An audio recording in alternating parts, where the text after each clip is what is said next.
안녕하세요. 역사 초보도 할 수 있는 세계사 기초 공부 34번째 시간을 시작하겠습니다.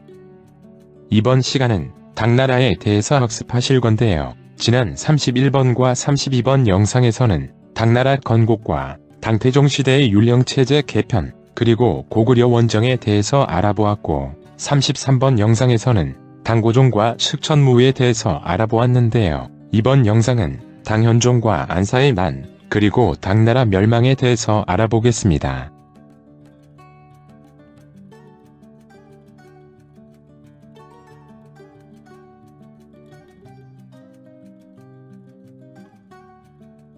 지난 영상에서 고조 이연에 의해 당나라가 건국된 내용과 당태종 이세민이 장손 무기와 방열령, 위징 등의 측군과 신세력의 도움으로 율령체제를 정비하여 정관의 치라 불리는 정치의 황금시대를 마련했던 내용을 알아보았고, 아울러 당태종이 대대적인 고구려 원정을 시도하다가 성공하지 못하고 세상을 떠났다는 것, 그 뒤를 이은 당고종 역시 영계소문의 사수전투 등 제2차 고구려 당전쟁에서는 패배하고 돌아왔지만 고구려의 명장인 영계소문이 사망하고 아들 사이의 후계 다툼으로 내분이 일어나자 신라와 함께 나당연합군을 조직하여 수양제와 당태종도 이루지 못했던 동아시아 강대국 고구려를 멸망시켰다는 것을 알아보았고, 아울러 당고종이 아버지의 후궁이었던 측천무를 황후로 삼게 된 과정과 측천무가 두 아들 중종과 예종을 연이어 폐위시키면서 당나라를 없애고 무주라는 나라를 세워 15년간 무측천으로서 중국 역사상 유일한 여자 황제가 되어 공포 정치를 실시했지만, 그 시대는 무주의 치라고 불리는 민생이 안정되고 경제가 크게 성장한 시대라는 것도 알아보았습니다. 이번 영상은 당현종 시대 그리고 당나라의 쇠퇴와 멸망에 대하여 알아보겠습니다. 당나라 역대 황제 중에서 역사가들의 많은 관심을 받는 황제를 들어본다면 누가 있을까요? 당연히 사실상의 당나라 창업군 주이면서 정권의 치라 일컬어지는 번영시대를 이루었던 당태종 이세민이 그 첫째일 것이고, 아마도 그 뒤를 잇는 황제가 당현종일 것입니다. 당고종의 경우는 황제 본인보다 황후인 측천무후와 관련된 내용이 더 큰 비중을 차지한다고 볼 수 있는데요. 그러면 당현종이 태종만큼 당나라 역사 속에서 큰 비중을 차지하는 이유는 무엇인지 알아보겠습니다.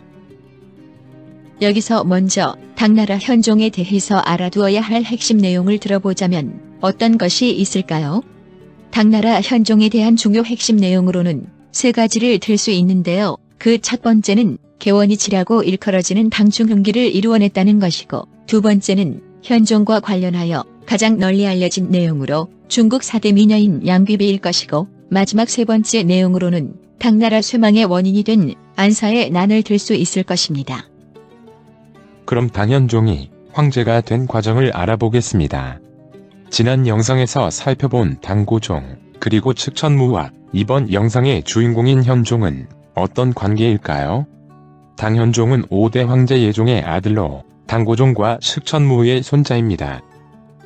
다시 한번 정리하면 당태종의 아들로 당나라 3대 황제가 고종이고, 고종의 아들인 4대 중종과 5대 예종은 어머니 측천무에 의해 폐위되었다가 무주가 없어지고 당나라가 복원된 후에 다시 중종과 예종이 순서대로 황제가 되었고, 예종이 아들 현종에게 황제 자리를 물려주면서 현종이 6대 황제가 되는데, 이 과정을 조금 자세하게 알아보겠습니다.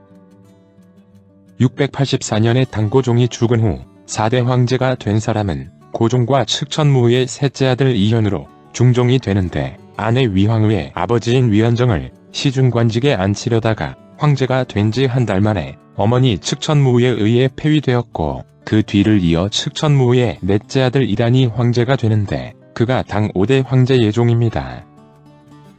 이후 정권을 장악하고 있던 측천무는 아들 예종을 내몰고 스스로 황제가 되어 당나라를 없애면서 무주를 건국하였고, 황후 측천무가 아닌 황제 무측천으로서 15년간 나라를 통치했지만, 만년에 병이 든 황제 무측천은 당왕조의 부활을 요구하는 재상장관지의 요구를 받아들였고, 결국 무주라는 나라가 없어지고 당나라가 다시 부활하여 황태자였던 측천무의 셋째 아들 이현이 4대 중종으로 복위되게 됩니다. 사실 중종은 상당히 우여곡절이 많은 인생을 살았는데 684년에 아버지 당고종의 뒤를 이어 4대 황제가 되었다가 1개월 만에 어머니 측천무후에 의해 황제 자리에서 쫓겨나고 유폐된 상태에서 언제 독살될지 모르는 힘든 시간을 10년 넘게 보내다가 698년에 황태자로 복위되었고 705년 어머니 무측천이 물러나고 당나라가 복원되면서 20년 만에 다시 황제가 됩니다. 중종이 황제로 복귀했지만 황실의 혼란은 더욱 가중되었는데 이번에는 막강한 어머니 못지않게 대단했던 아내와 딸 사이에서 힘든 인생을 살게 됩니다. 측천무후와 함께 무위의 화로 지칭되는 중종의 아내 위황후는 시어머니 측천무후처럼 황제가 되고자 했고 또한 대단한 배짱을 지녀서 할머니 측천무후가 예뻐했다는 중종과 위황후의 막내딸 안락공주는 어머니인 위황후의 뒤를 이어 황제 자리를 계승하려고 결국 위황후와 함께 중종을 독살하게 됩니다. 중종을 시해한 후에 자신의 어린 아들을 꼭두각시 황제로 만들고 선양을 받아 황제가 되려는 위황후의 꿈은 예종의 셋째 아들 이윤기와 측천무후의 딸 태평공주가 일으킨 정변으로 실패하고 위황후와 안락공주는 살해되게 됩니다. 즉 중종이 죽고 중종의 아들이 황위에 올라서 잠시 상제가 되었지만 17일 만에 바로 중종의 동생이자 자신의 삼촌인 예종에게 양위하고 물러나게 됩니다. 당의 5대 황제인 예종은 형 중종처럼 황제 자리에 2번 오르는 인물인데 어머니 측천무후에 의해 폐위되었다가 이번에는 아들 이윤기와 여동생 태평공주의 도움을 받아서 다시 황제가 됩니다. 예종은 자신을 황제로 만들어준 아들 이윤기를 황태자로 삼게 되는데 사실 이윤기는 셋째 아들이었지만 큰형 이헌이 양보하면서 황태자로 책봉되게 됩니다.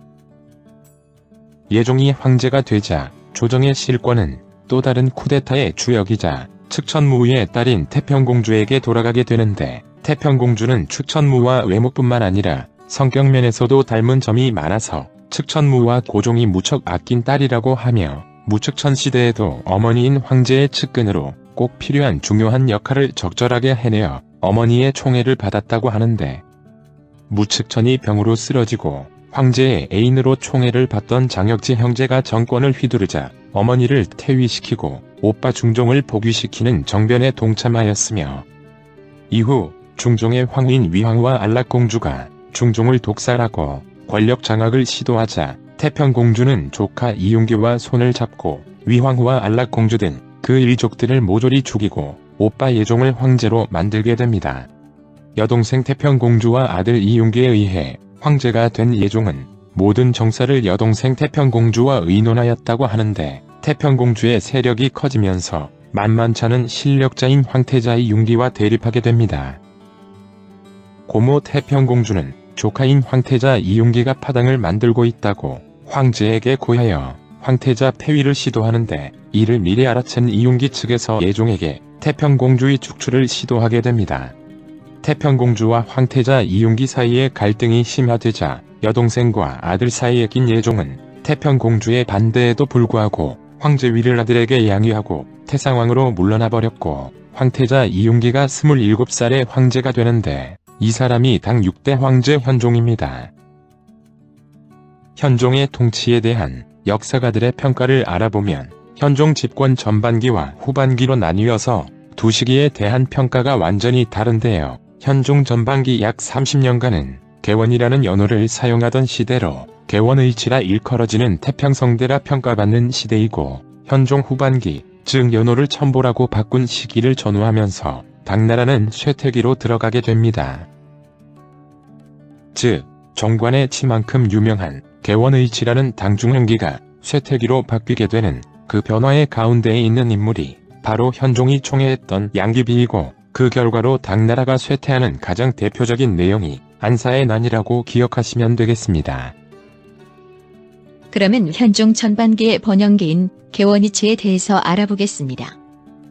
현종이 당 6대 황제가 되었지만 즉위초에는 당시 조정이 태평공주의 사람들로 채워져 있었으므로 현종은 조정을 장악하지 못하고 있었는데 태평공주가 현종의 폐위를 또다시 시도하게 되자 결국 713년 현종이 군대를 끌고 태평공주를 공격하였고 공격을 받은 태평공주가 피신하였다가 자결하게 되면서 비로소 현종은 정권을 장악하고 단독으로 조정을 이끌어 나가게 됩니다. 사실 현종은 조금 전에 확인한 것처럼 고모 태평공주와 손을 잡고 정변을 일으켜 위황후와 안락공주를 제거함과 동시에 할머니 측천무후의 집안인 무씨 일가까지 완전 몰살시키기도 하고, 이후 고모 태평공주와의 권력 다툼 과정에서 태평공주와 그 일파들을 모두 죽이는 등 만만찮은 군사적 행동력을 지닌 인물이라고 볼 수 있습니다. 현종의 연호인 개원을 따서 현종시대의 정치를 표현하는 개원이치는 당태종 시대 정관의 치와 비견되는 당나라 번영시대라고 했는데, 이 시대를 이끌어간 재상들은 가문보다 능력을 중시하던 측천무후 시대에 과거제를 통해 조정에 들어온 세력들로 대표적인 재상으로는 유순과 송경이 있습니다. 유순과 송경은 당태종 시대의 방열령, 두여회와 함께 중국의 명재상으로 유명한데, 유순은 명석한 판단력과 추진력, 정치력이 뛰어난 인물이었고, 그 뒤를 이은 송경은 고지식하면서 원칙론자로 부정부패를 척결하고 외척을 배제하는 등 두 사람은 모두 자신의 방식대로 민생을 잘 돌보면서 올바른 정치를 펴나가게 됩니다. 특히 유승은 무측천 시대의 공포정치를 상징하던 가혹한 형벌과 법령 폐지, 환관과 외척의 정치 참여 제한, 전쟁 중지, 불필요한 세금 폐지 등의 10가지 건의를 현종에게 올렸고, 현종은 이 건의를 모두 수용하였으며, 그가 병이 들어서 노회신이란 사람이 대신 국정을 살폈지만 혼자 처리하지 못하여 중요한 일은 모두 유승을 찾아가서 상의할 수밖에 없었다는 일화에서 판식재상, 구시재상이라는 용어도 생겼다고 하는데, 무측천과 예종, 현종 시대에 연속하여 재상을 역임했던 유승은 여러 세력들을 두루아우르고 반대 세력에 대해서도 원칙적이고 중립적으로 대하는 뛰어난 처세술로 정적을 만들지 않았으며, 일처리에도 노련하고 빈틈이 없었다고 하며, 그가 조정에 들어올 때 현종이 일어서서 맞아주고 대궐을 나갈 때는 전가가 패까지 환송해 주었다고 할 정도로 현종이 가장 신이 많은 측근이었다고 합니다. 집권 전반기의 현종은 중종 이후 정변으로 혼란해진 정국을 안정시키고 권세가들을 제압한 후 유능한 인재들을 등용하였으며, 민생 안정에 온 힘을 기울여서 유능한 관리들을 지방관으로 임명하여 백성들의 어려움을 살피게 하였고, 가뭄이 드자 황궁에 있는 식량을 나누어 주기도 하고 백성들의 부역을 줄여주었으며, 정치 혼란을 막기 위해 황관과 외척들의 정치 참여 금지, 절과 승려의 수를 줄이는 등 국정 전반을 쇄신하였다고 하고, 대외적으로도 이민족 침략에 대비하기 위해 절도사직을 처음으로 신설하였고, 측천무후 시대를 전후하여 균전제가 붕괴되기 시작하면서 군사병역제도인 부병제도 붕괴되고 있었는데, 현종은 모병제를 실시하여 군진을 설치하고 대규모 상비군을 편성하여 국방력도 강화시키게 됩니다. 이에 따라 대외적으로 당나라의 영향력은 점차 커져갔고, 때마침 돌궐의 제2제국의 전성기를 열었던 묵철간이 암살됨으로써 돌궐이 약화되어 서북 방면의 국방경비도 안정기에 들어가게 되었고, 강성하던 토번이 내부 혼란으로 약화되었다가 다시 세력을 키워서 대규모로 침입해오기도 했지만, 당은 군제 정비를 마무리하면서 747년에 고구려 유민 출신의 대단한 명장인 고선지 장군이 당현종의 명령을 받아 1만 명의 기병을 이끌고 세계의 지붕 파밀 고원을 횡단하면서 토번을 격퇴시켜 서역 72개국이 당에 조공해오게 하였고, 거란에게도 우위를 점하는 등 당나라 세력권을 확대시키게 됩니다. 아울러 경제면에서도 강남 지역에서 농업과 수공업이 발달하여 인구도 크게 늘어나게 되었고, 또한 육상교통과 순을 개혁하여 곡물 운송의 효율을 높이면서 강남 곡창 지역 등에서 곡식을 미리 구입하여 흉년에 대비하기도 하고, 이 곡식을 지방의 군진에 공급하여 군인들의 식량 문제를 해결하면서, 아울러 식량 부족 현상이 자주 일어나는 장안 주변의 관중 지역에도 공급하는 제도인 화적법을 실시하여 식량 문제도 잘 해결하게 됩니다. 또한 현종은 학문과 예술을 후원하여 당문화의 황금기를 맞이하게 되었고, 당시 경제적 번영을 바탕으로 개방적이고 국제적인 문화의 흐름을 띠면서 조로아스터교와 경교도 이 시기에 전래되게 됩니다. 즉, 개원의치 시대는 현종 집권 전반기의 정치적 안정과 더불어 경제도 크게 번영하게 되고 국가재정도 윤택해지면서 민생 안정으로 연결되어 백성들이 황제의 덕을 칭송하는 태평성대를 구가하게 됩니다.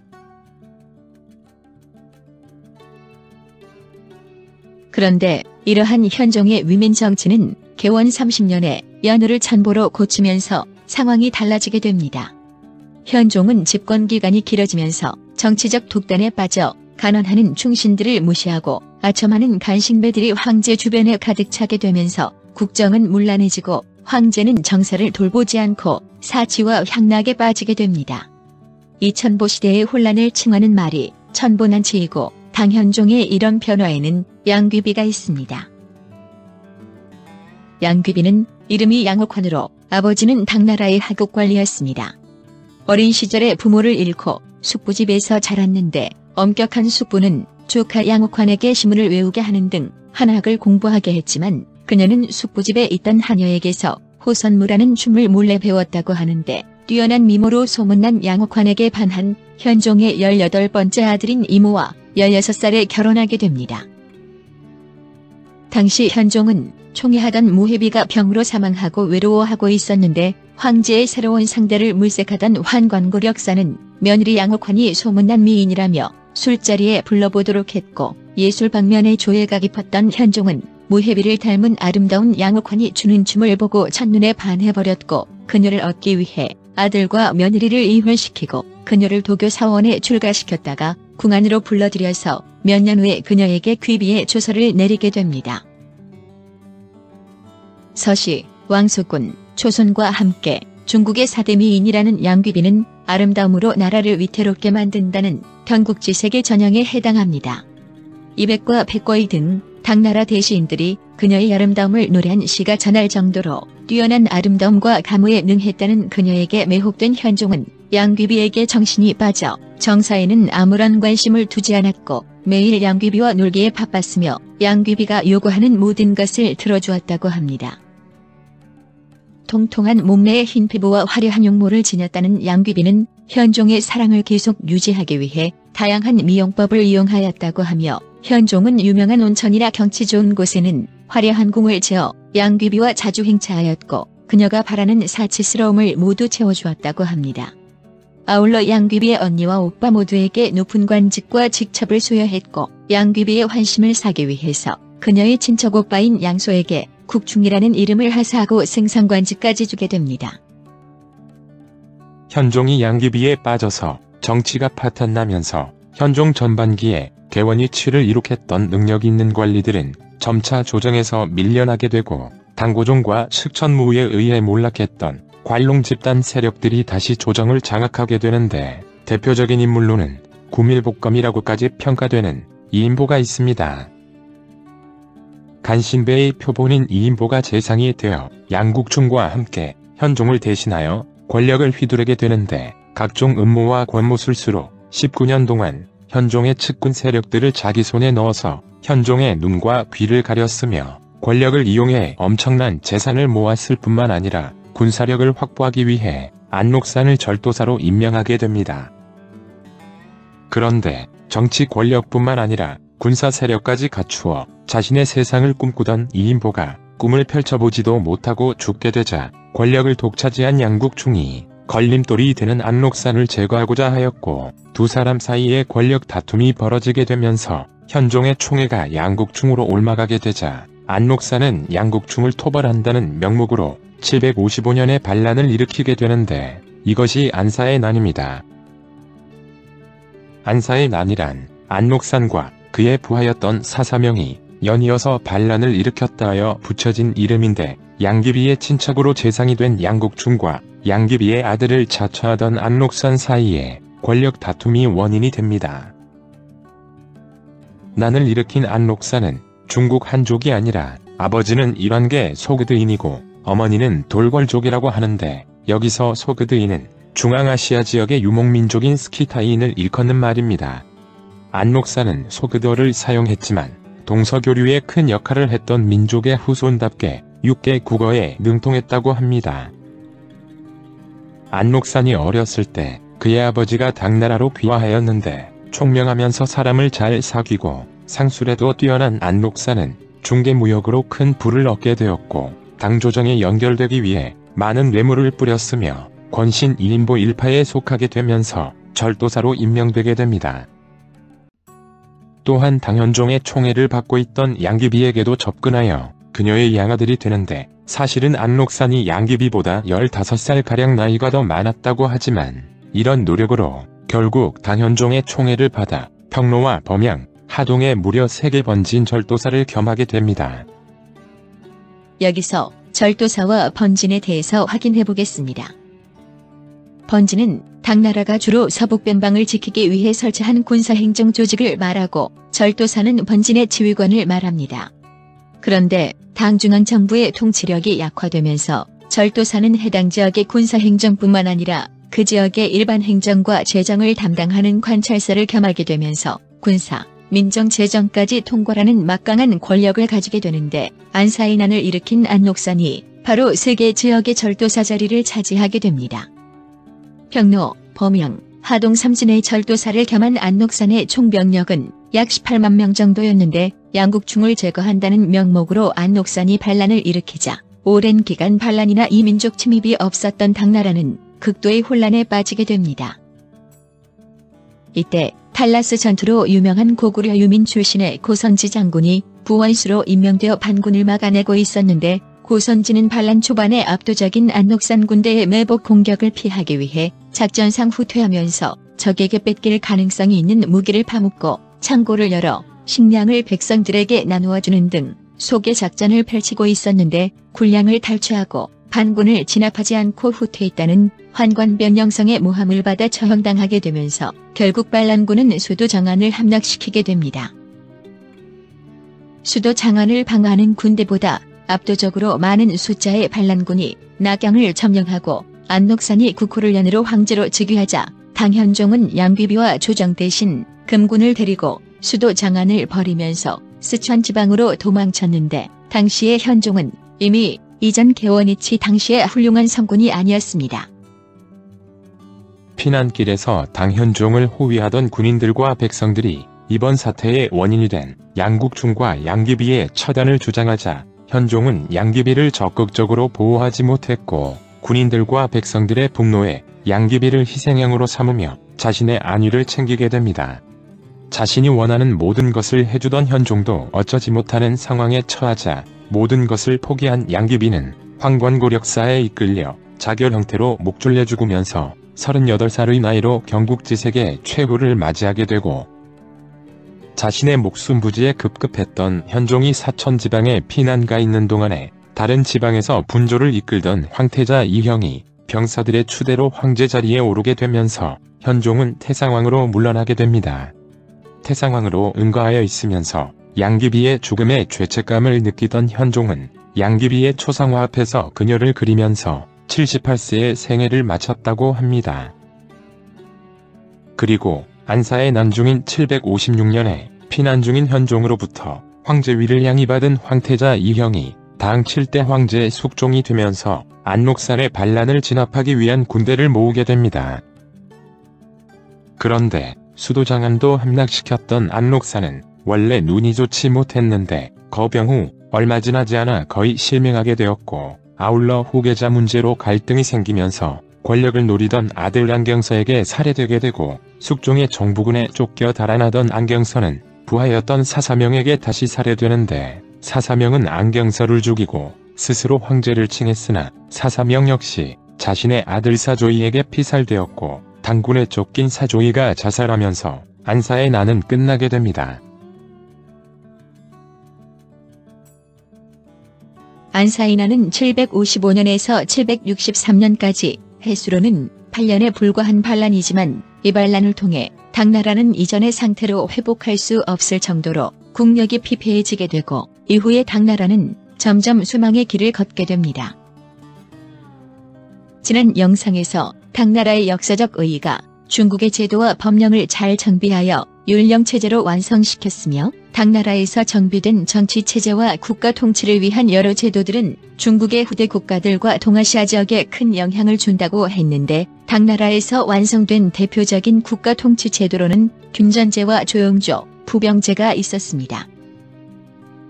당태종 때 정비된 균전제에 따라 원칙적으로 균등한 토지 분배가 이루어지면서 집집마다 빈부에 구별 없이 균등하게 세금을 부과하는 조용조가 가능했고, 이것은 민생의 안정을 통해 국가재정의 확보로 이어지게 되었으며, 균전제에 따라 토지를 균등하게 분배받은 농민들이 평상시에는 농업에 종사하다가 겨울철인 농한기에 각자 소속된 절충부에 모여 군사훈련을 받고 유사시에 병사로 징병하는 체제인 병농일치제 부병제가 실시되고 있었습니다.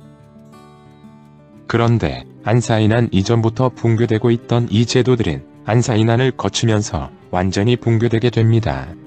즉, 이상적인 토지 제도인 균전제는 실제 집집마다 똑같은 농경지를 지급한다는 것이 현실적으로 불가능했고, 인구는 급증한 반면에 새로 나누어줄 토지가 부족해지면서 이미 당고종 시대와 무측천 시대부터 균전제는 사실상 붕괴되고 있어서 본적지를 떠나 다른 곳으로 이주하여 농사짓는 사람이 많이 늘어나자 국가에서는 토지 호구 조사를 실시하여 균전제를 유지하고자 했지만 별 실효가 없었고, 안사이난으로 인한 전국적 혼란을 거치면서 이미 균전을 지급받은 농민들도 점차 몰락하여 자신들의 토지를 귀족 등에게 매각하게 되고, 귀족과 사원의 대토지 소유 형태인 장원은 증가하여 농민들은 소작농으로 전락하게 됩니다. 이러한 균전제의 붕괴는 집집마다 균등한 토지 소유를 기반으로 균등한 세금 부과를 내용으로 하는 조용조 세금 제도의 붕괴를 가져오게 되고 양세법으로 변화하게 됩니다. 양세법이라는 이름은 세금을 1년에 여름과 가을, 즉 2번 세금을 징수한다는 뜻으로 780년 양염의 건의로 당나라 중기부터 시행되어 명나라 중기 1조 편법이 시행될 때까지 실시된 세금 제도입니다. 이전의 조용조 제도와 양세법의 핵심적인 차이점을 들어보자면, 조용조는 세금을 주로 곡물이나 옷감 등의 현물로 거두었고 집집마다 똑같은 양의 세금을 부과하는 데 비해 양세법은 세금을 화폐로 거두고 집집마다 토지와 재산의 다과에 따라 세금 부과를 차등 있게 한다는 것이 핵심입니다. 아울러 군사병역제도인 부병제도, 모병제로 변화하게 되는데요. 부병제는 국가가 농민에게 토지를 지급하는 대신에 병역 의무를 부과하는 제도로 병사가 모든 비용을 자비로 부담하는 것이어서 국가는 국방 경비를 절감할 수 있었지만 병사인 농민은 큰 부담이 되었는데, 균전제는 붕괴되고 귀족들의 장원이 확대되어 더 이상 균전제에 따라 토지를 지급하지 못하게 되면서 부병제도 무너지게 됩니다.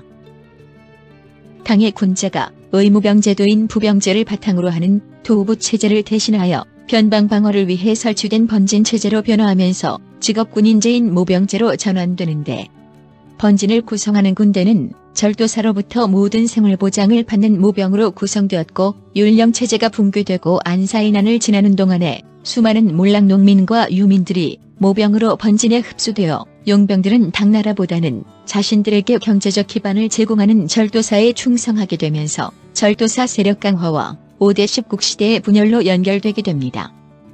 절도사는 종전에는 변방에만 설치되었는데 안사의 난진압 과정에 역할을 한 장수들을 절도사로 임명하게 되면서 내지 쪽에도 40개의 번진이 설치되어 전체 번진의 숫자가 거의 50개에 해당하였고, 장안과 낙양 주변 지역을 제외한 대부분의 지역에 번진이 설치되었다고 할 정도였으며, 절도사들은 마치 독립국가처럼 해당 지역의 통치력을 완전히 장악하면서 중앙정부의 지방 통제력은 극히 약화되게 됩니다.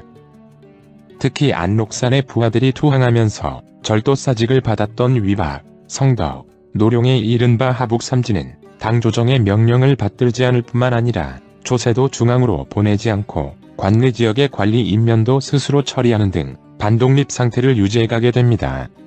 하지만 대다수의 번진들은 당의 명령을 받아들이는 형태를 유지했기 때문에 이러한 체제를 기반으로 안사의 난 이후 이미 쇠약해진 당나라가 140년 이상을 존속할 수 있게 됩니다.